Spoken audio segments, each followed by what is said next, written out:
show you what we have. Okay, today is December. No, it's not December. This is February the 1st, 1989. This is David Strickland of the Baylor University Institute for Oral History, and I'm interviewing Mrs. Bonnie Smith. And we'll call this interview number 2 because you were part of the interview this morning that we did with your husband and with Mr. Glenn Green. And this interview is taking place in the Oral History office in the Tibble building on the campus of Baylor in Waco, and is sponsored by the Religion and Culture Project. And we're going to talk about your growing up years this afternoon in the Mount Carmel Center, Mount Carmel community of the Davidian Seventh-day Adventists in Waco. Now, you told me this morning that you went there at the age of 6. Is that right? 6, and then we went to Little Rock, Arkansas, where my mother had my little brother. And then a few months later, we came back in 37. So it was, I think we got into Texas in August of 36 from Washington State. Mm-hmm. And then we stayed there a few months, and then it was pretty hard because there was no water and primitive living, and they suggested Mother wanted to go to see her mother in Little Rock, Arkansas. She's Cherokee Indian. Your mother? My stepmother was Cherokee Indian. Okay. So her folks, she would help be with her own people, at that time. So we went to Little Rock, came back in June of 37. Okay. Now, you said you were born in Seattle, I believe you said this morning. Yes. Do you recall anything about the years before you came to Texas? Yes. My father was he was head of some Safeway stores there in Seattle when I was born, and my mother was a musician. Real mother was a musician, and she played on the radio, piano and organ, pipe organ, and then she died at an early age. When my little sister was born, she died. Later. So I was 3 at the time. So she didn't get to raise us children. You were the oldest of the children? No, I had an older sister, Betty, and an older brother, Clifton, and myself I was the middle one. Then Rosalie that was born when my mother died. And then my father married, I believe the same year, Marie Grubbs, and had my little brother in Texas. In Little Rock, Arkansas. He was already in Mount Carmel for a few months though. Yeah. 36.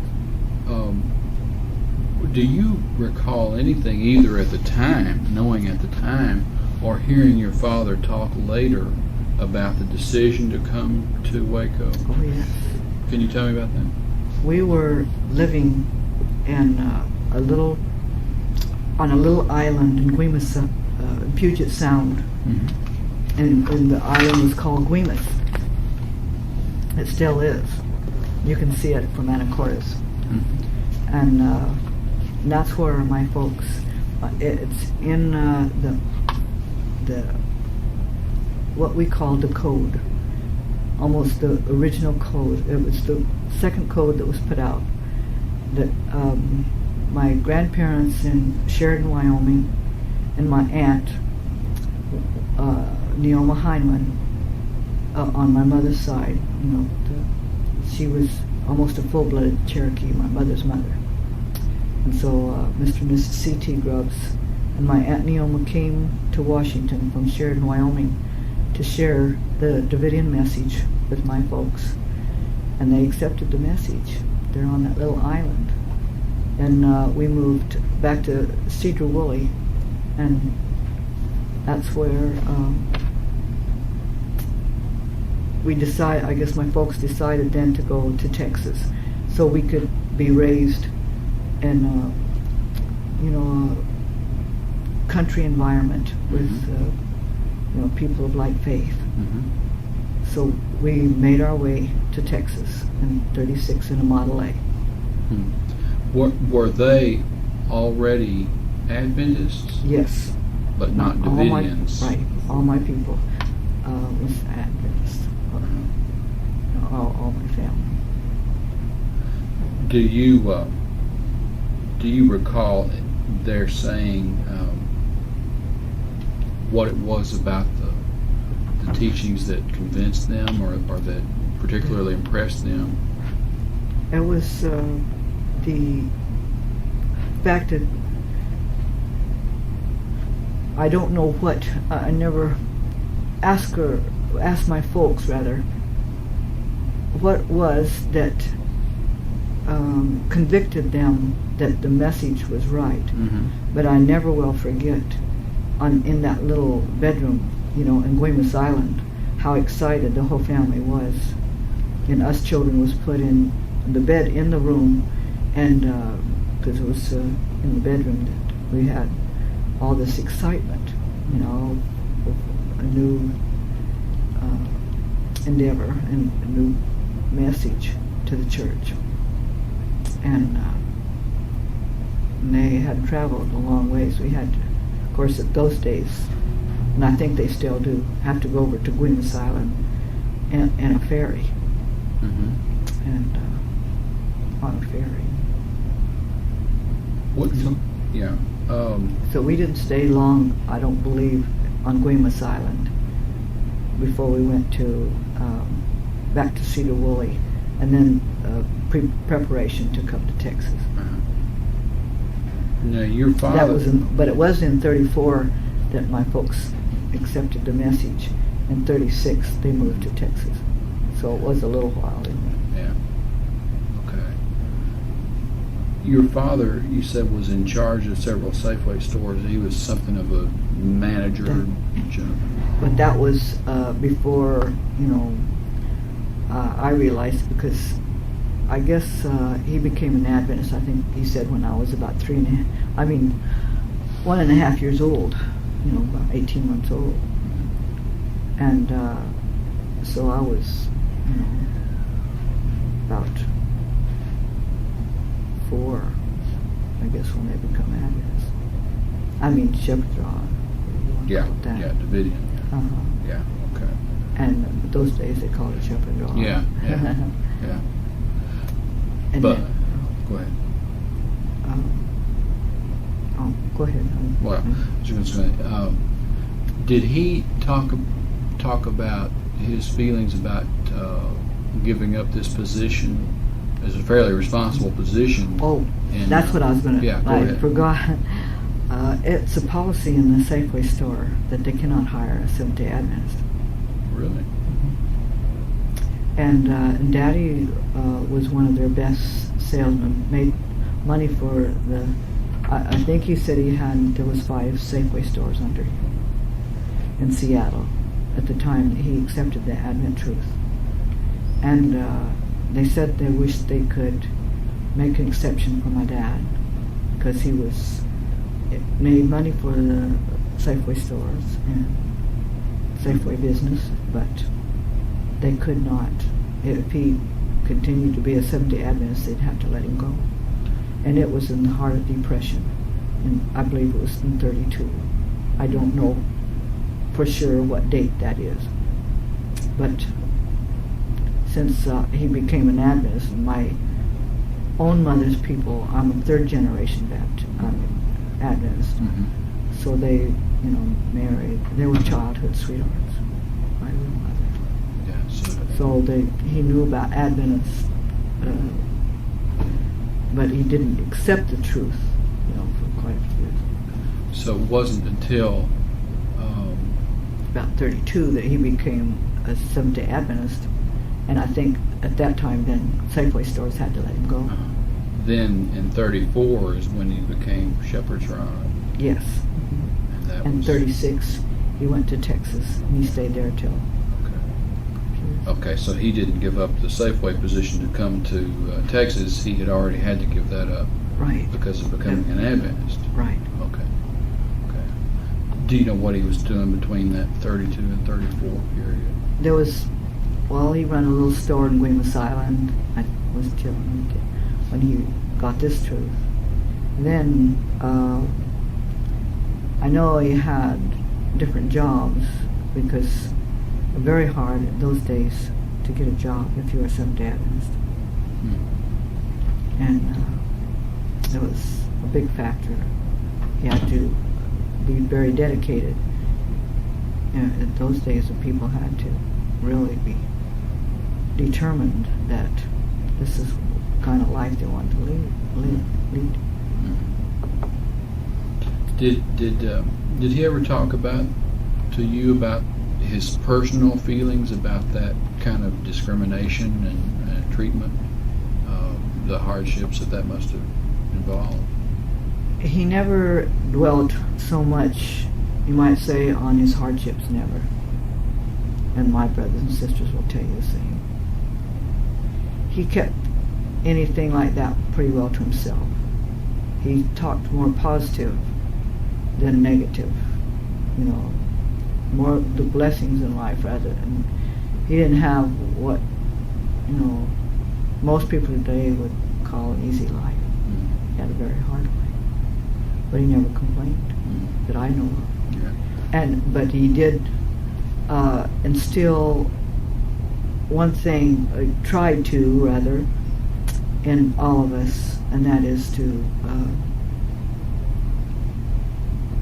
have good characters and be good citizens and God-fearing. That was his main thing in life.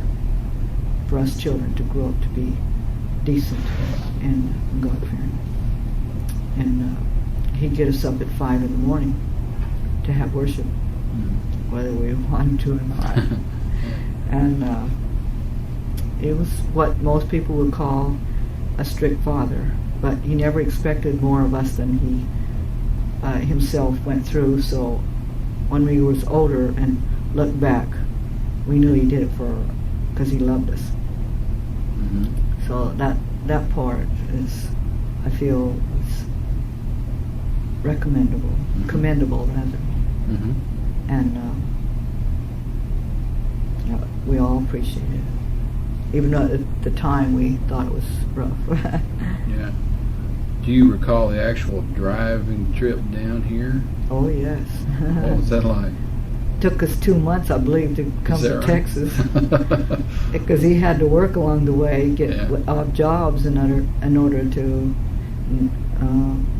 We didn't have much to eat, but my stepmother was raised on not an Indian reservation. Her mother was, but she knew how to survive on almost nothing.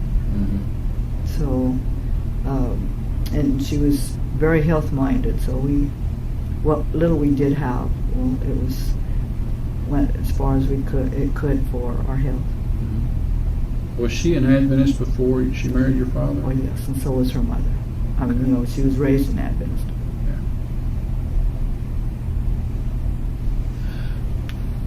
Yeah.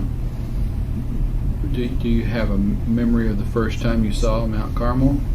I sure do. Yeah, tell me about that. We come up what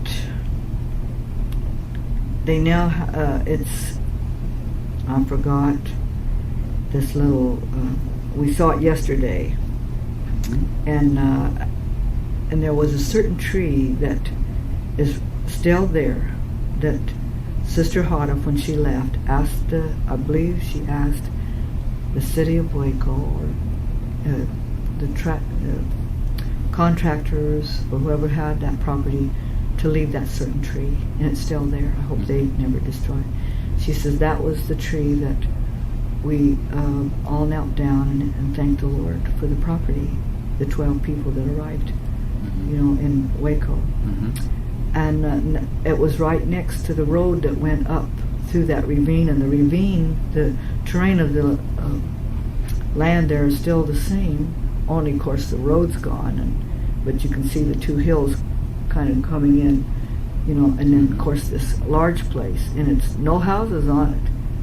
It's like they have a sign there that says no dumping in this area, but that's the only sign there. And that's where our dam was. The dam that I told you that almost broke, or no? Yeah, at lunch you were telling me. Yeah, okay. Yeah, that was Dr. Charlton. Uh-huh. And that property's still there. I guess it was too low and too deep, maybe, in there to put any houses in that particular spot. Looks like they put curbs in, or like it was going to be a park maybe or something. I don't know. It'd be a nice little community park if they wanted to make it that way. Do you recall what you thought when you first saw Mount Carmel? Yes. There was lots and lots of big cactus. And as we was going up this very steep grade, it's every bit as like 7 or 8%, maybe 10%. I mean, we were going up, and our Model A couldn't. We had a trailer, with all our things in the back of it. It didn't make it up the hill, so it started going back down, and there was a big ditch on either side. And I got scared, and I jumped out the window of the car and landed in a big bed of cactus. That's my initiation to Mount Carmel, and I was pulling cactus for weeks. I guess. Welcome to Texas. Yeah. So, and we had to take, for 3 years, everybody had to take, spit baths, as you'd call it, like, because we had no water, but just little basin baths. And there was, real primitive living. Our lavatory wasn't built yet, so we had, our privies and things like that. And we all ate together in a real old building, which I have a picture of. First building ever built on Mount Carmel with just native lumber, split lumber. What, I suppose you would have started the school when I was 8. Okay, because that's you were. They started the children at 8 years old, because that's when Mrs. E.G. White said that the child's eyes and their nervous system and their brain and everything was geared to start learning. They learned lots before 8, but to be concentrated and stay in a room, and sit still, he says 8 years old was the best age. So they started me at 8 years old. That was 3. Okay. That was 2 years after we come to Yeah, Carmel. and part of that time you were in Arkansas while your stepmother was having the baby, and then. Then it was a year later that I started school after we come to Mount Carmel. Do you remember much of that time, or much about that time before you started the school? Yes, we all had to keep busy.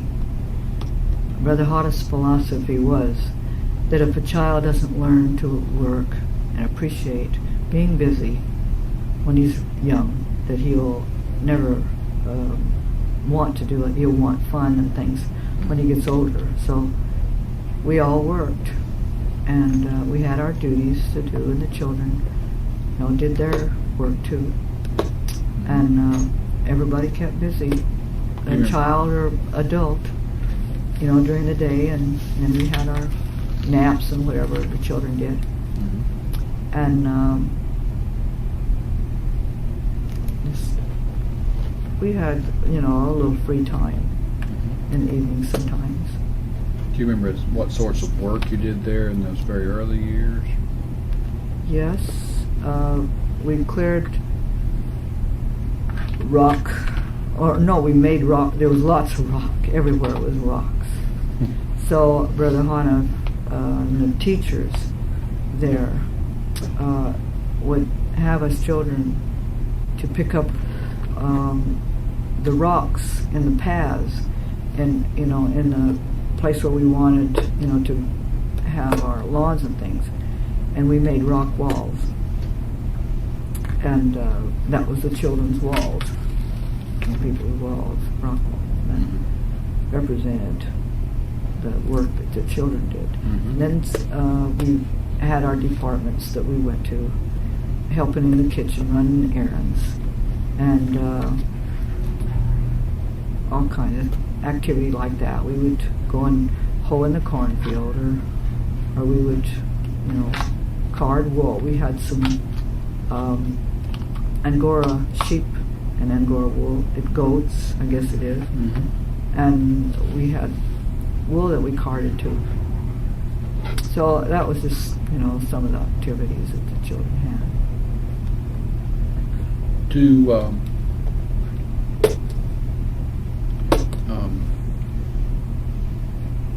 Do you recall if ever seeing Brother Hoddif during that period, of that early period, when you were, seeing him around on the area? Constantly. Yeah.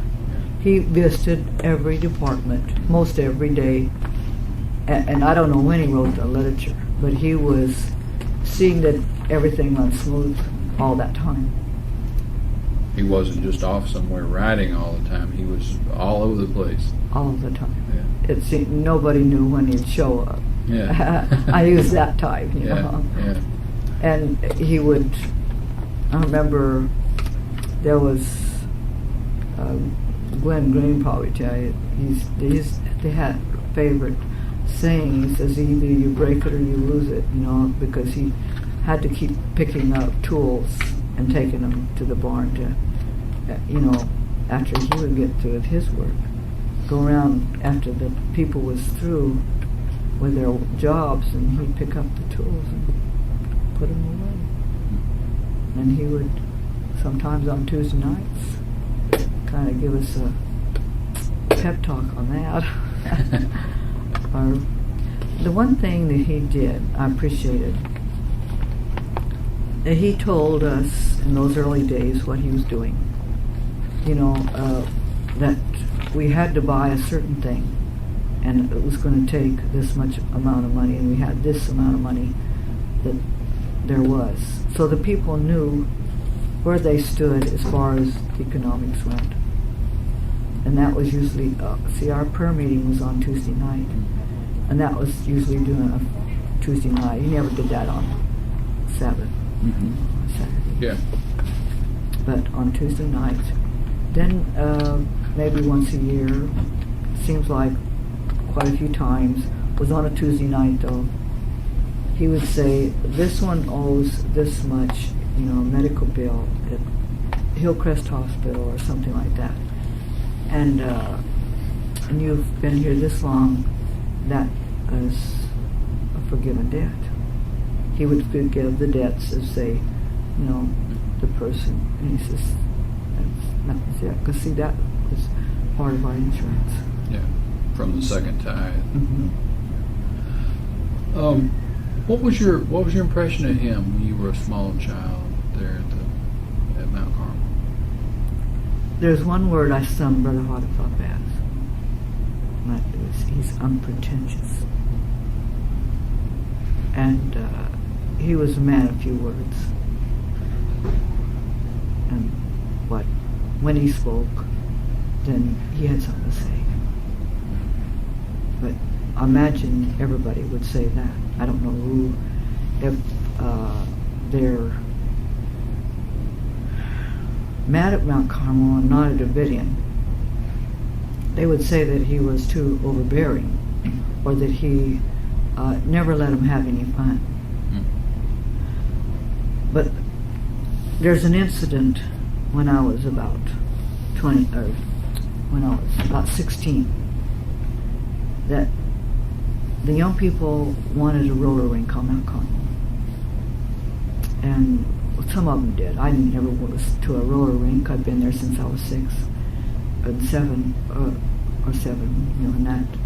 And some in 6, and, Mm. and was there for good in 7. Right. so I didn't know what the world, did, hardly, because my folks were strict before I even went there.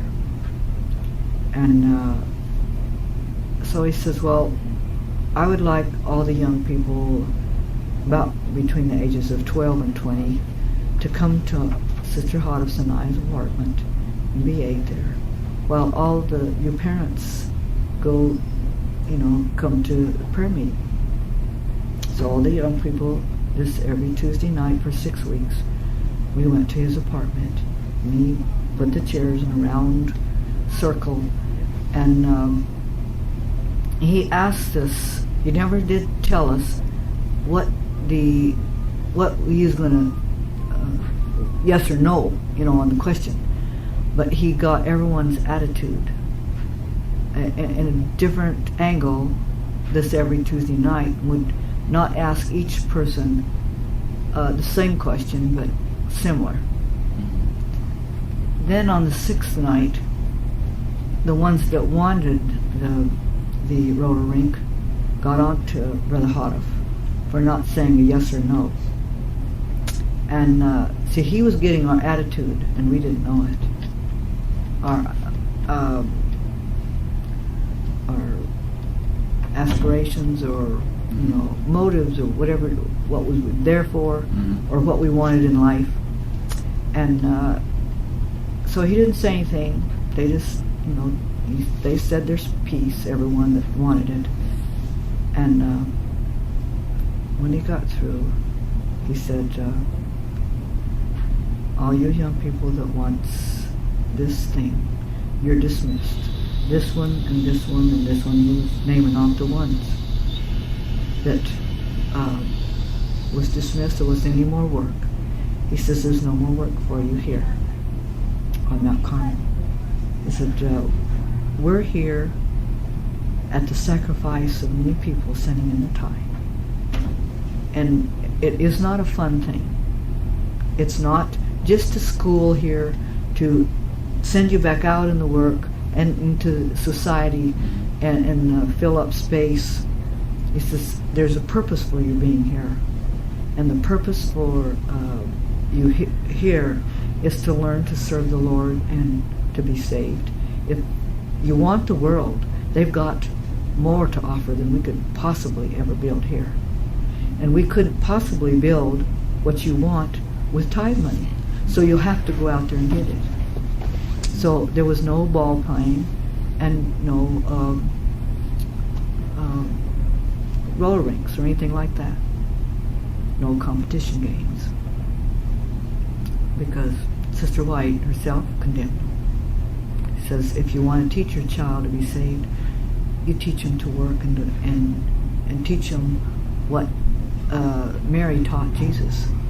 And that's the way. If you behold the world, then you'll be like the world. If you behold the Lord, you'll be saved for eternity. So he dismissed them. And they got mad, and their parents and them left. It was quite a few. They left altogether. At that time, I have pictures of it. There was a lot of cottonwood trees, decorative cottonwood trees on the lawn, and also evergreens. Now I don't hardly see any, but at that time there was. And just before the young people left, he said, this particular Sabbath, and one TG, volume 1, number 1 of the TGs that he had, spoke of, what you want in life, what the young people in this world have, and what the School of God teaches and gives you. And so he says, if you young people that leave here want a cottonwood husband, which you'll probably marry somebody out there, that a little bit of wind comes and the tree, falls apart, when limbs break off because it grows so fast. But an evergreen, if you want an evergreen husband, I remember that, but he never did put it in the literature. But the young people remembered that. A lot of them did. I always remembered that. It stuck in my brain. Because I always thought, well, I would like to have a evergreen husband rather than because I want one that we'll stand the storm. Whatever's dished out in life. Were you in that meeting with those young people? Oh, yes. I was one that I liked artwork very much, and I painted the back of Brother Hott's desk for years, the charts, and anything to do with art I enjoyed, or music. That's why I would come in the back of a pickup to Baylor, and when I was a young person, my sister and I would come to different concerts at Baylor. Oh, right. We enjoyed that. Yeah. But you were there when these kids were dismissed. Yes, and I thought maybe I was going to be, all the young people was going to be, and there was another girl who said, well, Bonnie and Rosalie. Okay, we're back on with side 2 of our interview in the afternoon, interview number 2 with Bonnie Smith. You said one of the girls came to you and said Bonnie and Rosalie. Oh, at the meeting when Brother Hotta, that last meeting, Brother Hotta dismissed the young people that wanted the roller rinks and the fun activities, because they said there was no fun here at Mount Carmel, and there wasn't. And I said, well, where will I go? I've been here all my life. And now I was 16, I had to work. And my folks, at that time, my mother went to Washington. And my dad went up to Washington to, bring her back home. And so both of them were gone. And another lady, Glenn Green's sister, was our guardian, taking care of. We didn't have to have anybody take care of us at that age, but she was a guardian anyway. Yeah. And she said, well, what's going to happen to Bonnie, and Rosalie? They don't have their folks here. Brother Hotta says, well, I'm not talking to the young people. That has not been disrespectful. And because they said that he was wasting their time. This is the way they put it. And he, knowing the things that he had to accomplish in those 20 years that he was on Mount Carmel, all the literature he wrote, and seeing about all the departments on Mount Carmel those years, I don't know how he ever even wrote the literature. So I know, after I look back, what a sacrifice it was for us. For him to, have us all there. So we was infringing on his time, not us, the other way around. Yeah. But this is just a sample of the way he treated the young people that tried to do what was right. Not that, I was special or anything. But if a person had a hard time, he would bend over backwards for them. After that meeting, he came to me and said, I understand you're having a hard time making ends meet. He says, I would like to help you pay some of your bill, and here's $20, that's all I have. Now that, because he didn't have very much money himself. Mm-hmm. Many a time, that this is the way he looked. A lot of young people, even whether they like, whether they're Davidians today or not, and I mean a lot of people on Mount Carmel, not just young people. Yeah. He would sit with his feet out like this, and you could see holes in his shoes. He had this most of the time during the week. He had holes in the bottom of his shoes. He wore out, and his clothes was neat on Sabbath, nice, but on weekday, they just wore what he had, which a lot of times was worn, awfully worn. Yeah. Because those were the Depression days too. So I never expected any more than he would expect from another person. Excuse me a minute.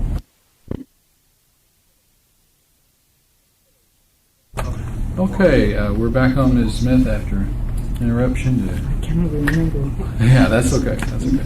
We were talking about Brother Hadif's frugal lifestyle and his shoes and clothing and things. You were mentioning some things about that. Let's talk about your memories of the school. What can you tell me? You said you started at 8, and I've read a little bit about it, but why don't you tell me what it was like? I went to school for 11 years, and George W. Sather's wife was my sole teacher. She used to be teacher at Miriam Springs, Michigan, at the Adventist college there. And she was a very good teacher. And all the young people loved her very much. And they taught, of course, a lot of Bible. We had 4 hours a day of learning from a book and 4 hours a day work period. So that's the way we were brought up.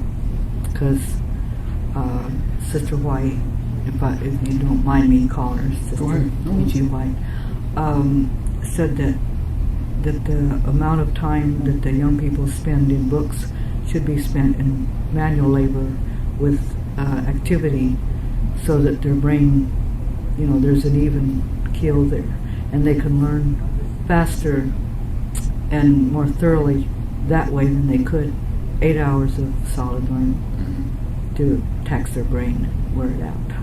I mean, get tired. Sure. Especially young people, children. So this is why we had it that way. And it accomplished the work on Mount Carmel, too, that needed to be done. So she took you all the way through the grades, as we'd say, and all the young people at that time, and she'd have 2 rooms, the younger ones and the older ones, and she did.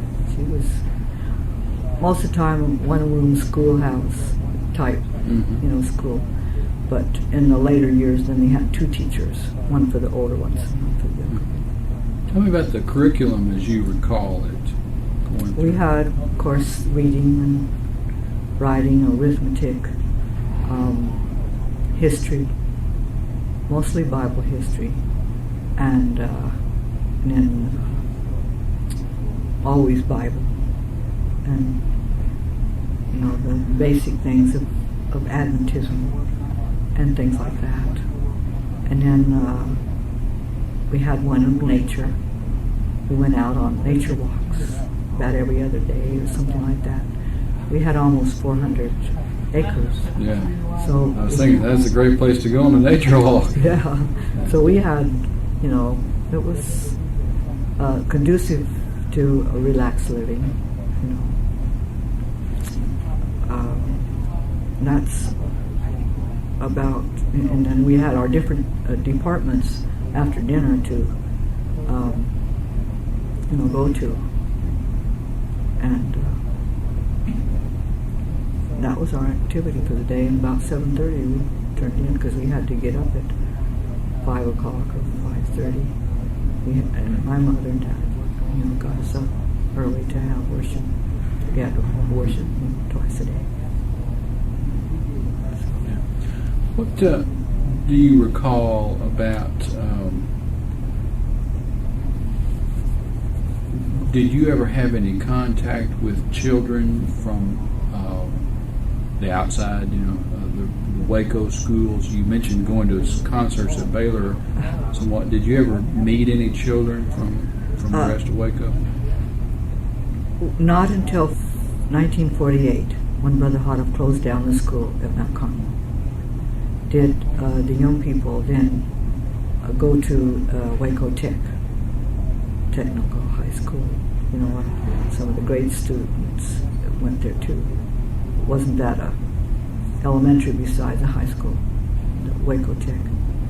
I don't know. We can find that out.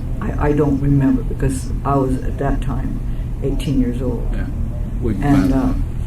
I didn't have all the credits that I should have had. And I didn't, and besides, my mother had trouble with her back. She was beginning to have tumor in the full length of her spine. So she was having a hard time getting around. So I took over her department in cooking and baking. Took over the kitchen. And not altogether, until I was about 21, 20, I know I was 20. Then I took it over completely. For the whole community? Yes. And then I was head over with some young girls. We took over the cooking, baking for that many people. Yeah. Would do you recall hearing things about Waco and events and wondering, what was going on? Well, I'm wondering what it was like for a kid to be kind of in a community with just set apart and somewhat isolated. What was that like? Well, I guess when you're raised strict, and we didn't ever play with too many young people, too many kids on the street. My mother and dad made us work even before we even went to Mount Carmel, because my mother took us over, my stepmother, and I stayed with my aunt until we went to Mount Carmel, because my aunt couldn't have any children, so she asked Daddy if I could stay there. So I stayed with my aunt most of the time until we came to Mount Carmel. But I never, I guess maybe I'm the wrong one to ask that. Maybe another young person that was raised there would feel that they were missed out an awful lot of fun things as a child. I never did feel that way, never. I appreciated the fact of having a busy life, because now I don't really enjoy going and just having a big time constantly. I like, canoeing or something like that, or hiking very much, being in nature. But as far as having some kind of a game going, or we never played cards, we never played miniature golf or those kind of things, that type of fun activity. So I haven't missed it, never have, no matter what they might feel that they've missed in their life. And I've heard quite a few young people I was raised with felt that they missed out on a lot of fun things as a child. But considering what the world is really like and what you have to do in order to make a go in life, you may have fun when you're young, but it's not all fun when you're older and have to, buck the competition of the world. Mm. So if you're raised working, you just fall into working without thinking that you've made such a sacrifice. Mm. And so, I don't feel like I missed anything in life. I have told my folks many times before they died at 80 and 81. My mother died in 80, and my father died in 81. I told them many times, if none of the other kids tell you how much we appreciate, I appreciate you going to Mount Carmel in 36, I do. So if that gives you any comfort at all, well, I appreciate you sacrificing what you did for your life, for us children. And I appreciate it. Can you take that to the bigger story after you left Mount Carmel and your life as a Davidian? Do you feel now, if my aspirations were to make a success of this temporal life, I call it, I would feel like, maybe I was cheated. I didn't have all the opportunities I should have had. But talking to many people from other countries, and them coming here and making a goal of picking up after they were grown an education. I don't feel like I have any beef. But see, my goal in life isn't to accumulate in this life, but to give what I can while I'm here. And my goal is not really in this life, it's for eternity. So if I have that kind of goal, then I'm going to still be a Davidian, because I feel that that's my only hope of eternity as an Adventist. And so this is my whole thing in life, is to give everything I can to help my brother in the church see this truth. And I appreciate a husband with the same goal in life. Otherwise we probably would have miserable existence too, like a lot of Adventists or Davidians that they split it because one accepts the Davidian message. Mm-hmm. And when you accept the Davidian message, this is what, and your heart is in it, this is what your goal is in life. They were telling me I must ask you about the construction of the dam and things having to do with the water. Oh. Can you tell me a bit about that? I know we're running short on time. Oh, okay. 39, 40, I don't know exactly when the dam was started. I have pictures of it being started, and the two hills coming together, and that little, maybe to be little park, community park that maybe exists. I don't know what the city plans to do with it, but that was the two hills, oblivious of whatever you see there, houses and all. That was the two hills that were brought together and put a causeway across it. We only had one tractor and a dump truck, and they made a pit while the truck go under, and then the tractor would go on this little bridge-like thing they made and dump the dirt into the truck, and then the truck would put it on the causeway. And so they took all the dirt that was down in the bottom between the hills and put it on this dirt road, kept making it higher and higher. Well, they didn't realize when they made it that they need a lot of rock and pack it down, every time they made a layer. Because this is the way I watched them make it in Jocassee Dam in South Carolina, where our son lives now. And it's, a big nuclear water system there. And I thought of when I saw them making that dam, we should have done it this way, and it wouldn't have jeopardized, the Highway 6, but and all the homes that was below.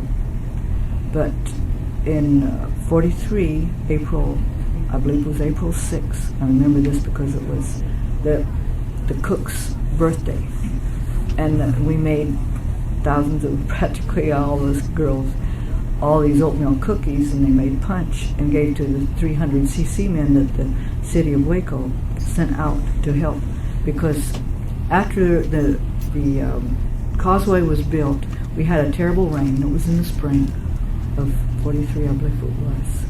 I don't want to say for sure because maybe because it's not documented on the pictures that I have of this dam giving way. Mm-hmm. I have the pictures but not exact dates, so I put the dates there according to what most of the people told me and what I remember myself, because I was about 13 years old. You can make a mistake maybe a year. It's in the vicinity anyway of 43.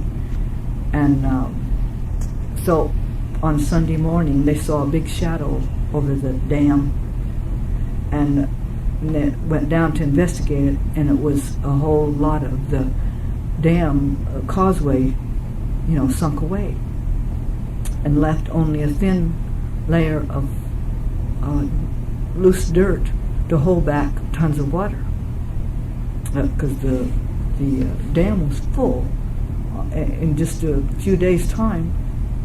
This, I guess they didn't make a spillway or something. Mm-hmm. Didn't realize, but then the city came and took 2 aerial pictures of it. I have the aerial pictures of Mount Carmel and the dam, and they sent out the 300cc men, but they was too scared to go out there. They said they're not going, so we fed them and sent them back home. Brother Hotter called all the heads of the families together. We knelt down beside that Lake Marable, we called it, and Dam 2. And Brother Hotter says, if you want to save our water system that we work so hard for, let's pray and ask God to save the dam. And when we got up, he says, the dam won't break. He says, you men can go out there and put the sandbags on. They worked for 2 days and 2 nights, those men did. And got the sandbags, so that it would save the dam. Never broke. So I have the pictures of the dam, and you can see that it would only be a miracle that kind of barricade wouldn't give way. It's just impossible. Loose dirt would hold that much water back. You can see how big it is. But I don't have it with me. It's in my pictorial history book. Do you know how the officials? They never did express themselves. Yeah. You don't know what they thought about it. I'm sure that they was flabbergasted. And of course the CC men, they sent home. So they knew that it would be. One of the things I read mentioned that the community subscribed to the Waco paper, and you weren't cut off from knowledge of things going on. Were you aware, though, of what was going on in the world? Yeah, I mean, the coming of World War II. Were you? Oh, yes. And things. Oh, I mean, yeah. Because a lot of the boys went to war. Yeah. And at that time, Mount Carmel boys. Yeah, lots of boys went into war. And when the Hornet went down, there was 2 of our boys on that Hornet. Is that right? Mm-hmm. And they swam to the island. They were saved. They didn't die. Come back to tell us about the Hornet going down. And then also when I turned 21, one of the people that, it's the department that comes out and you pay your poll tax, you can vote. Mm-hmm. And they ask any of the young people, Brother Horace is just go and interview the young people. This one and this one's turned 21, and ask them if they want to vote. And I voted. I don't know. I guess it was, who was it? I can't remember. I know it wasn't Truman.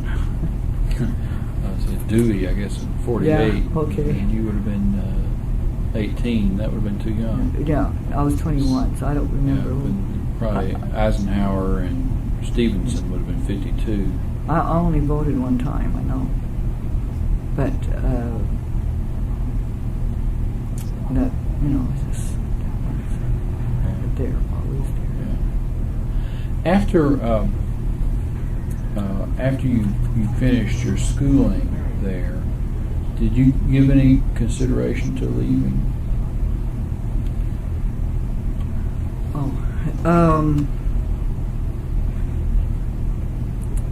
There was one time that I had planned on leaving when I was, I guess 17. Like my brother and my older sister went. And,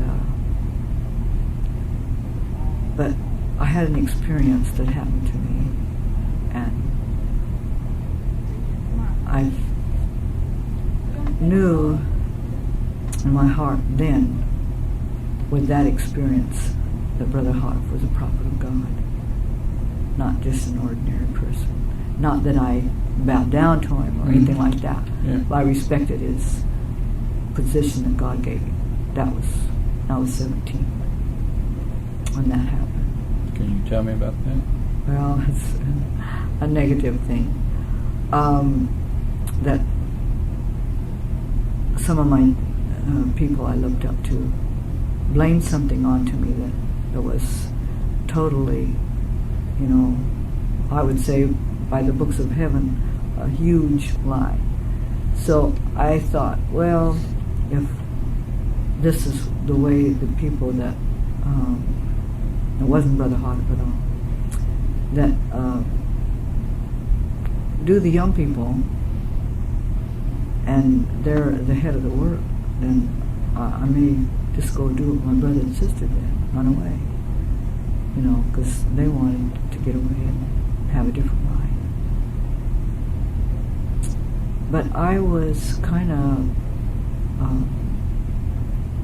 blaming God more than the people, because I knew that it wasn't true, and I knew that the Lord knew it, and I'd been raised so much that everything you say and do is being written down against your name. If you do something against a person and it's not that way, and you're lying, you're going to have to pay for it in judgment. I mean, my folks is the one that, raised us that way. So I just thought, well, I guess I'll leave and go out and make a life for myself. I'm 17, I know. I didn't realize what the world was like at all. But I thought, well, maybe that would be a better life. And I was the cook there. I opened up the kitchen one morning right after I'd made this decision in my mind, not fully, putting everything like I wanted it, but never told my sister, never told a soul. I'm not going to, not what my intentions were. And there wouldn't be a soul that would ever tell that I said it either, because I didn't. Anyway, that morning I opened up the kitchen, and Brother Hoddip was standing at the bakery door. It was in what we call the domestic science building. We had the bakery in the back. There's a little kind of a jetty on that building that's condemned. And that was where the bakery was, where the oven was. And then there's a back door, and it's still there. And I showed them yesterday. This is the back door that Brother Hoddip was waiting when I opened up the door, and it was 6 in the morning. And he came in, and I said, Brother Hoddip, he was waiting, and it was cold out. It was in winter. And he says, yeah, I knew you'd be here at 6. But as I walked away from him, to go and open up and do my work, he said, Bonnie, got my attention. He says, don't give your crown to anyone here. Don't give your crown what? Don't give your crown to anyone here. He walked back out the door. I knew exactly what he meant. That's all he said. Because we felt, and we've been raised, that if you give up the things that mean something for your eternity, you're giving your crown to another person that you get mad at, or a people, or whatever it is. And that's what, my father would teach us early in the morning when we didn't want to wake up, He was putting principles in our minds of life, mostly. And so to be, to grow up to fear the Lord and do this procedure all your life, watch what you say and what you do to another person, because it may just come back like a boomerang. We've seen many boomerangs to people that did other people wrong. Yeah. So this is, and I knew then that the Lord must have told him what was going on in my brain to give me just those few words to help me. And I thought of that, and when Mount Carmel dissolved, and most of the people I looked up to in '62 all left the message. They said, "You wasted 25 years of your life here." I said, "No, I haven't. If I haven't learned anything else by being here on Mount Carmel these many years, I've learned, I believe, how to get along with other people, and many principles that I've incorporated in my life that's valuable to me of the goal I have in life." And so that when Brother Hardif wasn't the one that called the '59 meeting, we called it really not the fiasco. We called it the solemn assembly of Joel 2, because that's a prediction that will happen in the future, but we don't know when. But the people knew that someday, before Ezekiel 9, the solemn assembly would take place. But it would have to be a people that would be solemn. Some circumstance in the world would make them solemn, and they would get together as a people and examine themselves before God. We're about out of tape. Maybe I've not covered everything. Let's stop right here and see where we are.